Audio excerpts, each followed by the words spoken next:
Hello friends, welcome to my YouTube channel. आज हम 10 जनवरी 2023 के सीडीपी के क्वेश्चन पेपर को डिस्कस करेंगे। वीडियो पसंद आए तो लाइक करके चैनल को सब्सक्राइब कर लें, जिससे आने वाले वीडियोस के नोटिफिकेशन आपको मिल सकें।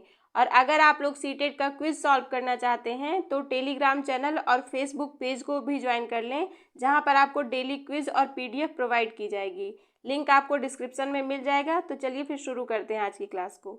आज का पहला क्वेश्चन है, बाल विकास के क्षेत्र में मस्तिष्क नमनीयता संप्रत्यय क्या है।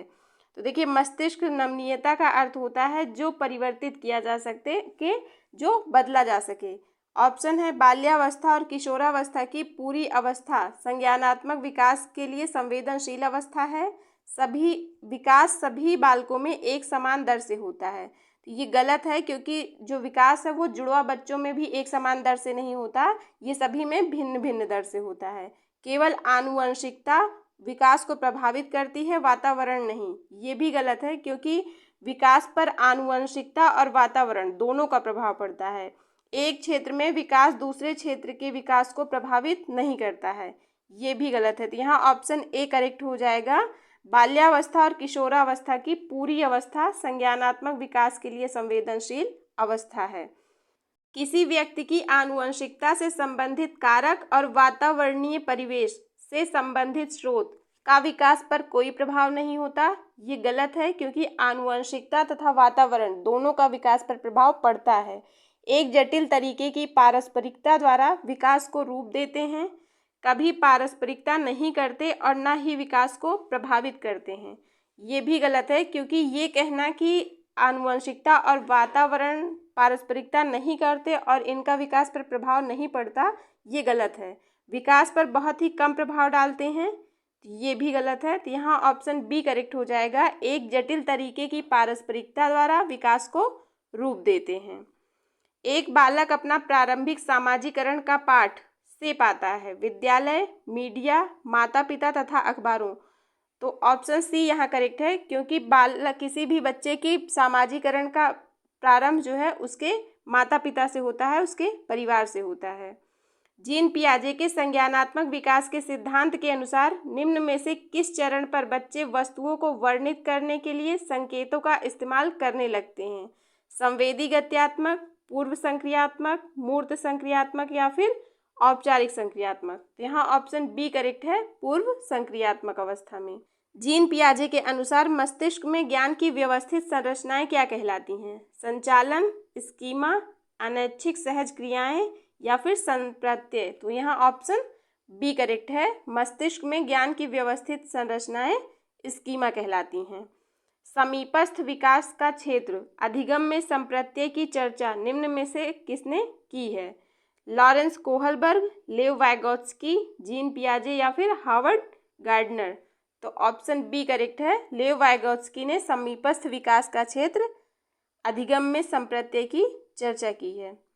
नेक्स्ट क्वेश्चन है, चिंतन प्रक्रिया का वर्णन करते हुए लेव वाइगोत्स्की स्पष्ट रूप से की महत्ता पर जोर देते हैं। संस्कृति, परिपक्वता, नकारात्मक प्रतिपुष्टि या फिर पुनर्बलन। इसको हमने कई बार डिस्कस किया है, ये सीटेट का मोस्ट रिपीटेड क्वेश्चन है।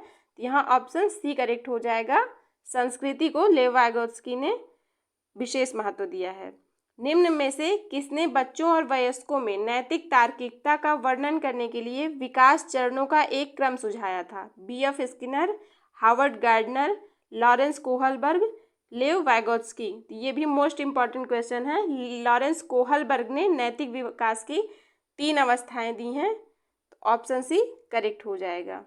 अभिकथन ए है, एक अध्यापक को कक्षा में कई प्रकार की अध्यापन अधिगम सामग्री और शैक्षिक संसाधन प्रदान करने चाहिए और विद्यार्थियों को उन्हें जांचने के लिए प्रोत्साहित करना चाहिए। तो ये करेक्ट है। तर्क है, एक सहायक माहौल में विद्यार्थी ज्ञान निर्माण करने में सक्षम होते हैं। ये भी करेक्ट है। तो यहाँ ऑप्शन ए करेक्ट हो जाएगा। ए और आर दोनों सही हैं और आर ए की सही व्याख्या करता है। बुद्धि लब्धि IQ परीक्षण की आलोचना करने का आधार क्या है। पक्षपाती मानदंड, गुणात्मक आकलन का प्रयोग, सांस्कृतिक संवेदनशीलता को ध्यान में रखना, बच्चे के सामाजिक परिप्रेक्ष्य को शामिल करना। तो यहाँ पर ऑप्शन ए करेक्ट है, पक्षपाती मानदंड के आधार पर बुद्धिलब्धि परीक्षण की आलोचना की जाती है। लेव वाइगोत्स्की के अनुसार भाषा चिंतन में बाधक है, चिंतन को सुसाधित करती है, चिंतन को सुसाधित करने के लिए भूमिका नहीं निभाती, का चिंतन पर बहुत कम प्रभाव होता है। तो देखिए भाषा जो है वो चिंतन को सुसाधित करती है, तो यहाँ ऑप्शन बी करेक्ट हो जाएगा। वैकल्पिक विषयों के चुनाव में लड़कियों के लिए गृह विज्ञान का विषय और लड़कों के लिए शारीरिक शिक्षा के विषय को सीमित कर देने की प्रथा किस पर आधारित है? तो यहाँ पर ऑप्शन ए करेक्ट है, जेंडर रूढ़िवादिता। क्योंकि ऐसा सोचना कि लड़कियाँ सिर्फ गृह विज्ञान पढ़ सकती हैं, वो फिजिकल एक्टिविटी ना करें या फिर उनको नहीं करना चाहिए, या फिर लड़के मैथ में ज़्यादा अच्छे होते हैं, लड़कियाँ मैथ में अच्छी नहीं होती, ये सब क्या है? ये जेंडर रूढ़िवादिता है। तो यहाँ ऑप्शन ए करेक्ट हो जाएगा। कक्षा में विविधता अध्यापन अधिगम प्रक्रिया में है समस्या, संसाधन, रुकावट या फिर बाधा? तो देखिए जो विविधता होती है वो अध्यापन अधिगम प्रक्रिया में संसाधन है। ऑप्शन बी करेक्ट है। निम्न में से किस प्रकार का मूल्यांकन विद्यार्थियों के लिए अधिगम का रूप बन जाता है? सत्र के अंत में अध्यापक द्वारा किया गया मूल्यांकन, सत्र से पहले विशिष्ट शिक्षक द्वारा किया गया मूल्यांकन, विद्यार्थियों द्वारा किया गया स्वमूल्यांकन या फिर मानकीकृत परीक्षणों द्वारा मूल्यांकन? तो यहाँ ऑप्शन सी करेक्ट हो जाएगा, विद्यार्थियों द्वारा किया गया स्वमूल्यांकन। अभिकथन ए है, किसी नए संप्रत्यय को सीखने के समय अध्यापिका द्वारा विद्यार्थियों को सवाल पूछने और अपने संदेहों को स्पष्ट करने के लिए प्रोत्साहित किया जाना चाहिए। ये बिल्कुल सही है। सवाल पूछना समालोचनात्मक चिंतन के विकास में बाधा पैदा करता है। ये गलत है, क्योंकि जो सवाल पूछना है वो चिंतन में बाधा नहीं पैदा करता बल्कि सहायक होता है। तो यहाँ ए सही है और आर गलत है। तो सही उत्तर हो जाएगा ऑप्शन सी। ए सही है लेकिन आर सही नहीं है। वंचित समूहों से संबंधित विद्यार्थियों के सफल समायोजन हेतु निम्न में से क्या बाधा बन जाती है? सांस्कृतिक और धार्मिक विविधता का समारोह, उनके सामाजिक समूहों से संबंधित प्रेरणा स्रोतों की अभिस्वीकृति, विभिन्न प्रथाओं में अंतरों को प्रकाशित करना और उनमें पदानुक्रमता स्थापित करना, एक साझीय राष्ट्रीय अस्मिता मनोगत करना और संबद्धता के भाव को बढ़ावा देना। तो यहाँ ऑप्शन सी करेक्ट है कि विभिन्न प्रथाओं में अंतरों को प्रकाशित करना और उनमें पदानुक्रमता स्थापित करना। अधिगम कठिनाई महसूस करने वाले सभी विद्यार्थी अपनी शैक्षिक विशेषताओं में एक जैसे होते हैं। ये गलत है, क्योंकि सभी विद्यार्थी एक जैसे नहीं होते हैं। विद्यार्थियों को विशिष्ट विद्यालय में पढ़ाना चाहिए, ये भी गलत है, क्योंकि एजुकेशन सिस्टम में समावेशी शिक्षा की बात की गई है, किसी को अलग नहीं करना है। विद्यार्थी हमेशा अति क्रियाशील रहते हैं, तो ये भी गलत है। विद्यार्थी अपनी शैक्षिक सामर्थ्य और चुनौतियों में अलग अलग हो सकते हैं, ये सही है। अधिगम कठिनाई महसूस करने वाले विद्यार्थी अपनी शैक्षिक सामर्थ्य और चुनौतियों में अलग अलग हो सकते हैं। कमतर दृष्टि से जूझते विद्यार्थियों के सफल समावेशन हेतु यह महत्वपूर्ण है कि, तो देखिए जो बच्चे कम देख सकते हैं, जिनको देखने में प्रॉब्लम हो, कक्षा में उपयुक्त सहायक उपकरण मौजूद हों, इन विद्यार्थियों का पृथकीकरण किया जाए, ये भी गलत है, कभी भी बच्चों को अलग नहीं करना है। बोर्ड से काफ़ी दूर उनकी सीट स्थिर कर दी जाए, ये भी गलत है, क्योंकि अगर बच्चों को देखने में प्रॉब्लम है और आप उनकी सीट को पीछे कर देंगे तो उनको और ज़्यादा दिक्कत होगी। केवल दृश्य प्रस्तुतिकरण द्वारा ही पाठ पढ़ाया जाए, ये भी गलत है, क्योंकि अगर बच्चे नहीं देख सकते हैं और आप उनको दृश्य प्रस्तुतिकरण के माध्यम से पढ़ाएंगे तो ये भी गलत हो जाएगा। तो यहाँ ऑप्शन ए करेक्ट है, कक्षा में उपयुक्त सहायक उपकरण मौजूद हों जिससे बच्चों को सीखने में सुविधा हो।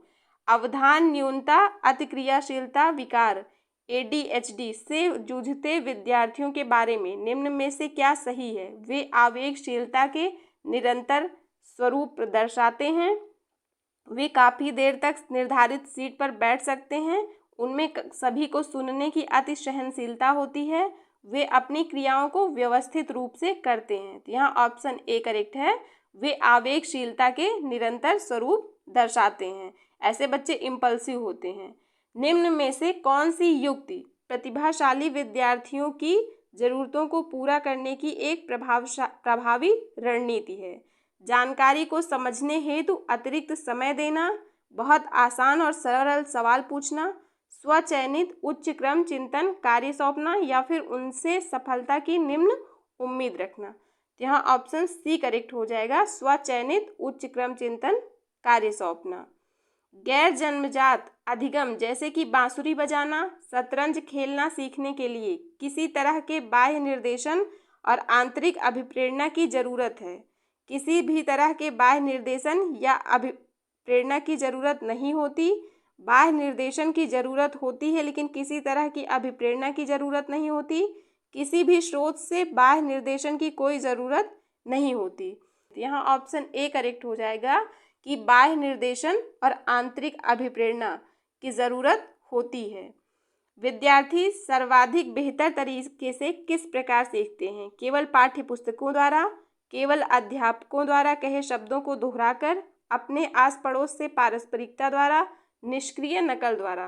तो यहाँ ऑप्शन सी करेक्ट हो जाएगा, अपने आस पड़ोस के पारस्परिकता द्वारा। जब बच्चे इंटरेक्शन करेंगे तो वो ज़्यादा बेहतर तरीके से सीख पाएंगे। प्रबल रूप से शिक्षा शास्त्र विद्यार्थियों द्वारा ज्ञान के में सहायक है। बाल केंद्रित सृजन, यहाँ ऑप्शन ए ही करेक्ट हो जाएगा, प्रबल रूप से बाल केंद्रित शिक्षा शास्त्र विद्यार्थियों द्वारा ज्ञान के सृजन में सहायक है। निम्न में से कौन सा प्रकार विद्यार्थियों की अधिगम प्रक्रिया में संलग्नता में बाधक बन जाता है? विद्यार्थियों के जीवन से आधारित कार्य देना, विद्यार्थियों की रुचि आधारित कार्य देना, ऐसे कार्य देना जो विद्यार्थियों के लिए बहुत आसान हो, ऐसे कार्य देना जो विद्यार्थियों के विचारों को महत्व दें। तो देखिए ऑप्शन ए जो है कि अगर उनके जीवन से संबंधित होगा कोई कार्य तो ये बाधा नहीं होगी, तो ये गलत है। विद्यार्थियों की रुचि आधारित कार्य देना, अगर बच्चों की रुचि होगी तो ये भी बाधा नहीं है। ऐसे कार्य देना जो विद्यार्थियों के विचारों को महत्व दे, तो ये भी यहाँ पर बाधा नहीं है। तो ऑप्शन सी करेक्ट हो जाएगा, ऐसे कार्य देना जो विद्यार्थियों के लिए बहुत आसान हो, तो ये जो है सीखने में बाधा है। अधिगम किस प्रकार का होना चाहिए? अर्थपूर्ण और संदर्भित, असंदर्भित और अर्थहीन। तो अधिगम कभी भी अर्थहीन नहीं होता है। अर्थपूर्ण और असंदर्भित ये भी गलत है। संदर्भित और अर्थहीन फिर वही बात हो रही है। तो यहाँ पर ऑप्शन ए करेक्ट हो जाएगा कि अधिगम जो है वो अर्थपूर्ण और संदर्भित होना चाहिए। हालांकि समस्या समाधान प्रक्रिया में अक्सर हम चरणों पर फेरबदल करते हैं, फिर भी औसतन रूप से समस्या समाधान प्रक्रिया का पहला चरण होता है उपयुक्त हल ढूंढना। तो देखिए सब हल ढूंढना पहला चरण कभी नहीं होगा। समस्या का प्रस्तुतिकरण ये भी गलत है। यहाँ ऑप्शन सी करेक्ट हो जाएगा, सबसे पहले समस्या की पहचान की जाएगी, उसके बाद उस समस्या का प्रस्तुतिकरण होगा, फिर हम हल ढूंढेंगे और उसके बाद मूल्यांकन होगा। यहाँ ऑप्शन सी करेक्ट हो जाएगा। औपचारिक शिक्षा में प्रवेश करने से पूर्व ही बच्चे अपने आस पड़ोस के बारे में, जैसे कि उन वस्तुओं और घटनाओं के बारे में जिनसे वे समागम करते हैं, एक संपन्न समझ विकसित कर लेते हैं। एक अध्यापिका को उनकी इस तरह की समझ को पूरी तरह नकार देना चाहिए, ये गलत है। मानकीकृत पाठ्यक्रम से बदल देने का प्रयास करना चाहिए, ये भी गलत है। उनके ज्ञान को अग्रसर करने के लिए महत्वपूर्ण समझना चाहिए। यहाँ ऑप्शन सी करेक्ट हो जाएगा, अधिगम के लिए दोषपूर्ण और महत्वहीन मानना चाहिए, ये भी गलत है। अभिकथन ए है, विद्यालयों को अधिगम के संवेगात्मक पहलू को अनदेखा कर देना चाहिए, ये गलत है। संवेग और संज्ञान एक दूसरे से संबंधित नहीं है, तो यहाँ पर ये भी गलत है क्योंकि संवेग और संज्ञान एक दूसरे से अंतर संबंधित होते हैं। तो यहाँ ए और आर दोनों गलत हैं, तो यहाँ ऑप्शन डी करेक्ट हो जाएगा। शिक्षा का उद्देश्य विद्यार्थियों को के लिए प्रेरित करना होता है, प्रतिस्पर्धा, कंठस्थ स्मरण, स्वतंत्र चिंतन या फिर निष्क्रिय ज्ञान पुनरुत्पादन। तो ऑप्शन सी करेक्ट है, शिक्षा का उद्देश्य विद्यार्थियों को स्वतंत्र चिंतन के लिए प्रेरित करना होता है। अधिगम को सुसाधित किस प्रकार किया जा सकता है? योग्यता के सत्व दृष्टिकोण को बढ़ावा देकर, यहाँ सिर्फ योग्यता की बात हो रही है, ये गलत है। कार्य के उद्देश्य को विद्यार्थियों से साझा ना करके, तो ये भी गलत है। विद्यार्थियों में प्रतिस्पर्धा बढ़ाकर, कंपटीशन नहीं करवाना है। चिंतन या प्रतिवर्तन के मौके देकर, तो यहाँ ऑप्शन डी करेक्ट हो जाएगा।